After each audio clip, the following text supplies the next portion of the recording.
Curtis Lepore. YouTuber and Viner Curtis Lepore dated fellow Viner Jesse Smiles for a few months back in 2013. Both were extremely successful, and the internet was obsessed with their new relationship. I remember personally watching them meet for the first time online. The world was in love with them, and there was a trending hashtag to prove it. However, things took a turn for the worst in August of 2013 when Lepore was charged for raping Jesse. Jesse told authorities she was hit in the head on accident while filming a Vine and, feeling dizzy, fell asleep. She woke up to Lepore raping her. The next day, following Lepore's arrest, he was released on a $100,000 bail.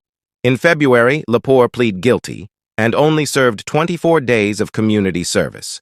Kandee Johnson, makeup artist and guru. Kandee Johnson faced 2 criminal charges regarding her 13-year-old son back in 2010. Her first charge was for child endangerment after her then 12-year-old was found home alone while she was on a business trip in LA. Police said her home was borderline unlivable, with dishes and old food covering the surfaces of her home.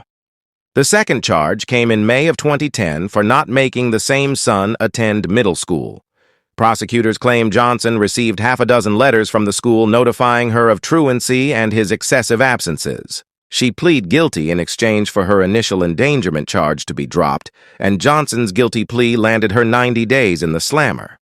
To make things worse, Johnson asked for and received thousands of dollars from her fans to pay for the court and lawyer fees she was facing, to which many believe was much more than she even needed.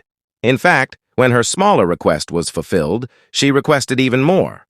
She lost a lot of her following due to accusations of scamming money from her subscribers and fans. Lombardo.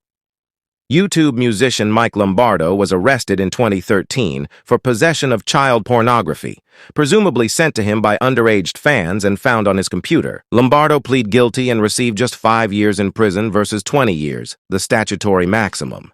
He is now a registered sex offender. David Rock. David Rock is a YouTuber who used to record shenanigans that took place on his farm, located in Canada, and uploaded it to his 92K subscribers. In fact, at one point, he had a contract with YouTube which paid Rock $15,000 a month. However, in 2009, Rock's dirty criminal record was exposed and things began to crumble for him. Fans found out Rock had pled guilty to not 1, not 2, but 7 charges of sexually exploiting children. Rock admitted to recording video footage of 2 teenage boys while encouraging them to masturbate.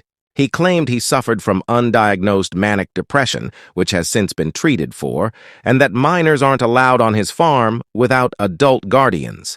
However, this wasn't enough to convince most of his followers to stay, and his account was eventually deactivated due to violating YouTube's community guidelines. Brandon Carter. Fitness YouTuber.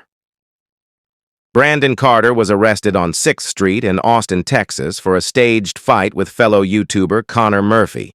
The two planned on pretending to fight for a few minutes, then break out into dance. However, Austin police saw the fight and tackled the two to the ground to prevent it from escalating, unaware that it was staged.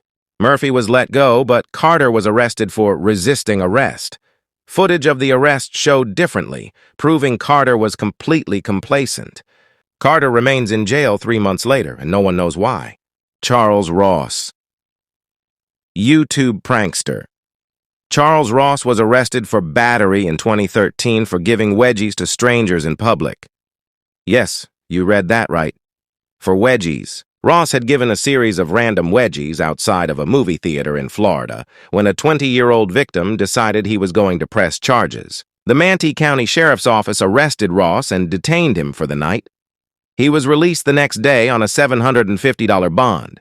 In 2017, he was arrested again for stealing stop signs. Lee Loughner. Lee Loughner posted disturbing and bizarre videos on YouTube over topics of religion, mind tricks, government, and a currency he designed. While his following was small, his view counts are high, though it's hard to see how many of the views came before his horrific act. Loughner became a mass murderer on January 8, 2011 when he shot and killed 6 people in Arizona. He shot and severely injured U.S. Representative Gabriel Giffords, his original target, Other victims included Chief U.S. District Court Judge John Roll, as well as a 9-year-old bystander, Christina Taylor Green. In August 2012, Loughner pled guilty to 19 counts of murder and attempt of murder, and he was sentenced to life, plus 140 years in federal prison.